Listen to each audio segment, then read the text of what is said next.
Greetings. Today we have a question on our hands.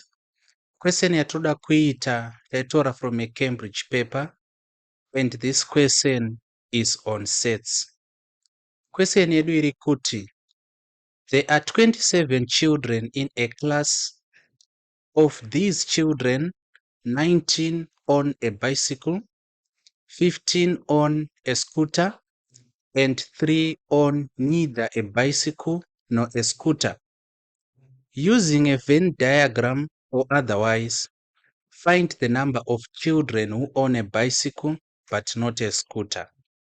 Saka instruction yekuti using a Venn diagram or otherwise indicates to us that you can actually use logic and reasoning to get to your answer. But as for me today, I'm going to be using the Venn diagram.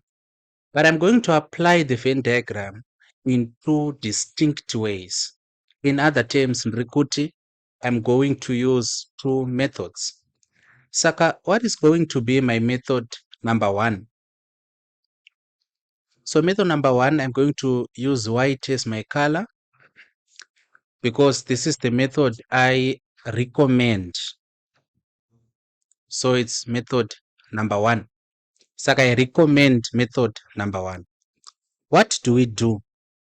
Kana takapiwa ma word questions, kana kuti takapiwa ma word problems, what we have to do is we have to be able to gather data.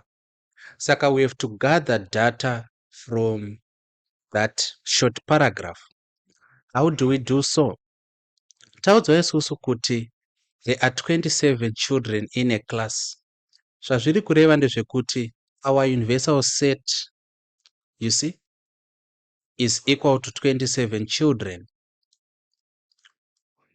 Ndozvazviri kureva. Then taudzwa isusu kuti of these children 19 on bicycle. Saka tinogona ngoti bicycle owners taudzwa kuti vangani, it's 19. Zvikanzi 15 on a scooter. Saka tikauya panapa tikati scooter owners taudzwa kuti it's 15. Ndokubva zvanzi and 3 on neither a bicycle nor a scooter. Saka there are 3 who own neither. Kureva kuti ava vari 3 ava havana mabhasikoro, havana zvakare mascooter. Saka tinogona kuuya panapa toti on neither, kana kuti in set notation tinenge takuinyora yakadai so. Saka regai nditi oro panapa. Tinogona kuti since my bicycle owners, of course, this set is called B, and for scooter owners the set is called S. Saka panapa teta kuti B union S complement. Pakuda pakaita senge pakanzi bus, but it's actually B union S complement. We are told kuti vangani, it's 3. So I'm going to explain this in a short while. But chaisa our Venn diagram.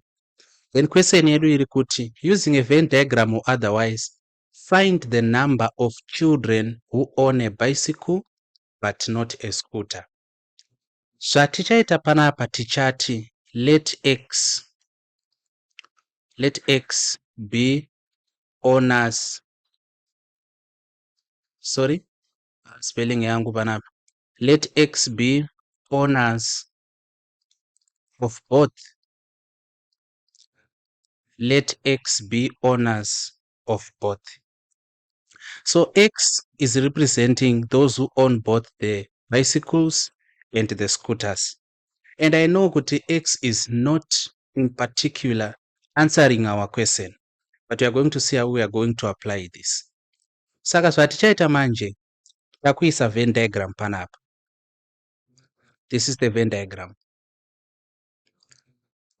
Then we have two subsets. Tine set here bicycle owners B.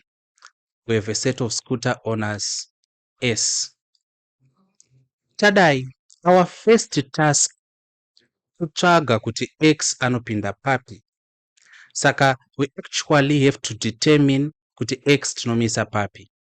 Patikatarisa isusu this statement ratagadzira, tati let x be owners of both. Kureva kuti x are those who own bicycles and also scooters. In other words, x is the intersection of bicycles and scooters. Saka x ichauya pakati panapa, like this. That is our first step.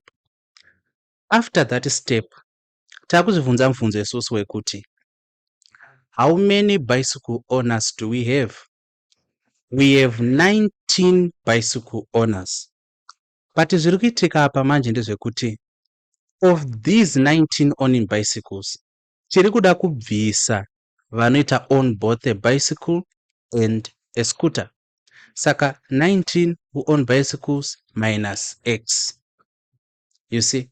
Saka tiri kuti 19 varidzi vemabhasikoro tosubtracta vane mabhasikoro nemascooter kuti tisarwe in this region pingori nevane mabhasikoro chete, because pakati panapa patoinclude vane mabhasikoro nemascooter. I think it's understandable. Vamwe vanoexplaina this vachiti this is actually called balancing a set. And balancing a set iri kungoti the set of bicycles at the end of the day should have 19 children. But kuti tive ne 19 children, we already have x panapa. Saka it's 19 minus x plus x kuti tisarwe ne the set of bicycles containing 19 children. But I think this explanation is not fair and it's actually not really understandable. Saka let us understand it nenzira yandiri kutsanangura nayo. Ndiri kutsanangura sei? Ndiri kuti inini, let me repeat myself. Pakati panapa taisa vane mabhasikoro nemascooter sekutaura kwesentence yedu iri kuti let x be owners of both. Then muregion munomzvera kuti mofanirwa kusara vangori nemabhasikoro chete. Asi kuti kusare vangori nemabhasikoro chete, tinenge takuti those who own bicycles minus those who own both. Kuti ive chi 19 minus x plus x. As simple, as beautiful, like that. Then after doing so, takuenda kumascooter kunoko. Taudzwa kuti we have 15 owners of scooters. So it's 15 minus x. 15 vanoita own mascooters minus vanoita own both mascooters nemabhasikoro, kuti muregion muno umumu tisare tingori nemascooter owners only. Saka we have used this information, 27 children, the universal set. Tikashandisa this information, bicycle owners 19. Tikashandisa this information, scooter owners 15. Panapa manje pakanzi those who own neither. Kureva kuti ava 3 ava vanenge vari kunoko. Ndosaka tati is the complement. Complement zvoreva kuti outside of. Saka is the complement of B union S, of which B union S the ino ishi. This is B union S. Saka complement zviri kunze kwe B union S ndiani? Ndi 3. Saka unogona ngoti on neither, kana kuti if you want to be more technical or if you really understand masets, you can then say B union S complement. That will be true also. Saka manje zvadai so tinenge tatopedza. Let us now slide to our working. Working yedu manje inenge yakuita sei? Tinenge takuti 19 minus x zviri panapa plus x uno uyu plus 15 minus x zviri munomu plus 3 ari kunze kunoku should be equal to 27, which is the universal set. Saka we are adding everything. You see, 19 minus x plus 15 minus x plus 3 should give us 27. Tiri panapa tikatarisa tichaona kuti minus x plus x zvinotokanzelana panapa. Saka tasarwa tiinani tikaunganidza manamba pawo ega tiri kuti 19 plus 15 plus 3 minus x zviri equal to 27. Saka panapa ndangoriarenja in a way ndichicollecta malike terms. Saka tikati 19 plus 15 plus 3 tinowana ani? Tinowana 37. So it's 37 panapa minus x is equal to 27. Then x ino iyi manje inofanirwa kudi kutransfer ichiuya kuno uku. But kana ichitransfer inochinja sign kureva kuti iri kuchinja from a negative to what? To a positive. Kureva iko kuti we now have 37 is equal to 27 plus x. Then 27 ikatransfer kuno uku yakuchinja from a positive to a negative. So it's 37 minus 27 is equal to x. Kureva iko kuti x iri equal to 10. Saka the temptation is to think kuti zvapera. Hazvina kupera. Tinonoverenga question 40. Question yati, find the number of children who own a bicycle but not a scooter. Saka children who own a bicycle but not a scooter ndevapi? Vanenge vari muregion muno umu chete. They own a bicycle but not a scooter. Saka they own a bicycle but they don't own both a bicycle and scooter. Saka ingori region iyo.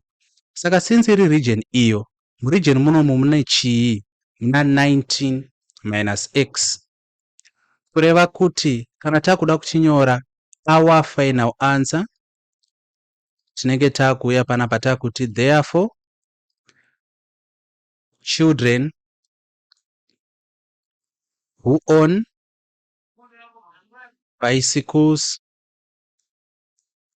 only, it's equal to, so tarisa region yacho yatashedha ino 19 minus x toti 19 minus yet x ta calculated tikaona kuti ndi 10, so 19 minus 10 it's equal to 9. So 9 children are those who own only a bicycle without a scooter. And maybe as a bonus tinogona kudai so kuti muone kuti method yedu iri correct. Tikaisa kamwe kaseti panapa, then we have b, we have s, kunze kuno we have 3. Pakati panapa tacalculate taona kuti x ndiani? Ndi 10. Tikati 19 minus x ndi 19 minus 10 panosara 9. Tikati 15 minus x ndi 15 minus 10 panosara 5. Tikachicalculate kuti 9 plus 10 plus 5 plus 3, then panapa we have 19 plus 5 6 7 8 which is equal to 27. Saka izvi manje zvataita apa zvinoprova kuti our method is viable and also mathematically correct. Saka panoita mistake kuhama dzedu zhinji ndekwekuti hadzizozivi this step yekuti we have to go back to the question and answer the question. Saka because of this disparity yekuti tawana x ari 10 but tadzokera kuquestion tikazoona kuti inofanirwa kuva 19 minus 10 kuti tiwane 9, we then introduce the second method, our method number 2. Method number 2, tichaverenga question yedu zvakare. There are 27 children in a class, kureva kuti our universal set is equal to 27 children. Saka we are now gathering the data collection. Of these children, 19 own a bicycle. Saka tokona ngonyora yedu kuti bicycle, it's 19. Then 15 own a scooter. Scooter was information yaimakwi, mind you, it's just there to help us. So 15 on a scooter, it's 15. And 3 on neither a bicycle nor a scooter. Saka, let me write it in set notation. B union S complement the 3. zvobva zvanzi using a Venn diagram or otherwise find the number of children who own a bicycle but not a scooter. Saka panapa instead of saying let x be those who own both a bicycle and a scooter, zvatakuita panapa takuti let x be those who own a bicycle only. Saka x yedu manje takuishandisa to answer the question. So we are saying what? Let x be children who own bicycle only. Because panapa pakanzi using a Venn diagram, otherwise find the number of children who own a bicycle but not a scooter. Kureva kuti these children, they only own a bicycle. They do not own a scooter. Saka instead of zvataita panapa pamusoro, tati let x be the owners of both. Kuti x ave pakati panapa. Panapa manje, takuda kushandisa x kuti answer question. Let x be children who own bicycle only. Alright. Using this information, takuda kugadzira chi our Venn diagram. So this is our Venn diagram. We have a set of bicycle owners B, a set of scooter owners S, and kunze kuno, don't forget, tina 3. To verenga our x statement. Remember that our first task kutsvaga kuti x anoenda papi. Let x be children who own bicycles only. Saka children who own bicycles only vanenge vari panapa x. You understand? Then manje x taziva kuti anoenda papi. Takuya pakati panapa. Takuti pakati panapa panofanirwa kuva nema students kana kuti children vanoita own both the bicycle and the scooter. Saka isusu taudzwa panapa kuti those who own the bicycle, they are 19. Saka tikati 19 minus those who own the scooter. You see? Tinowana those who own both. Let me reiterate. Ndarisotsanangura. Tikati 19 minus vanoona bhasikoro chete, tinosarwa nevanoona both bhasikoro nescooter. Of which number inenge iri pakati panapa inenge yakafanana for both B and S, because tiri kutsvaga a point of interaction. And we are looking for children who own both the bicycle and the scooter. Saka having x panapa tichati 19 minus x muno. So the reason why I opted for the first one, kunyangwe ine danger yekusotadza kuinterpreta question worega kusvika paanswer, iyi muchaona kuti method yatoda kushandisa panapa, it takes you directly to the answer. Saka pakati pana 19 minus x, tikauya muregion munowo manje tichati 15 those who own the scooter minus zviri pakati panapa, but tichazivisa chi muma brackets 19 minus x, and are going to know why taisa ma brackets. So 15 subtracting whatever is zviri pakati panapa, 19 minus x. Let us now see the mathematics here. Takuda kueda everything. Tichati x toti plus 19 minus x toti plus 15 minus bracket 19 minus x toti plus 3 iri kunze is equal to 27. Saka tikatarisa pano, let us expand up. Sainge iri x plus 19 minus x plus 15 yati minus 19 yati plus x plus 3 is equals to 27. Tata expanda panapa, minus times 19 to minus 19 minus times minus x the plus x. Saka ukasaisa ma brackets aya manja. Kuri kuti wangu nyora iwewe wakaita sei? Wangu nyora wakati 15 minus 19 minus x, unongatokanganisa. Saka whenever you are subtracting an expression from a number, always put brackets. Whenever you are subtracting an expression from anything, put that expression in brackets. Kana uchi subtract expression ise ma brackets, because the subtraction sign ine effect yekuita make positive zvinhu zviri mukati memabrackets kana muine manegatives also. So this is something to be careful on. Then of course tikatarisa tichaona kuti 19e it's minus 19 panapa zvakanzelana. Tikatarisisa tichaona kuti minus xe plus x zvakanzelana zvakare, kureva kuti tichasara tiine x plus 15 handiti plus 3 is equal to 27. Saka x unoyu plus 15 uyu plus 3 is equal to 27. So that x plus what is 15 plus 3? The 18. So x plus 18 is equals to what? 27. Saka x ingeri equal to plus 18 ikajamba ichasvika irichi 27 minus 18. What is 27 minus 18? It goes 27 minus 18. Panapa todai so apo peta 2, 8, 9, 10, 11, 12, 13, 14, 15, 16, 17, 9. Kureva iko kuti panapa x iri equal to 9. Final answer. Therefore, bicycle owners only is equal to 9 children. Zvapera. Saka iyi yatendesa ku9 directly, asi iyi yatitenderedza kuti tizosvika pa9. Panapa remember tazoti 19 minus 10 ikatipa x. X is equal to 9. Done. So pick your poison. Asi kana ndiri sene hangu, I honor this one more. It's more easier, more straightforward. But be ready to interpret your answer.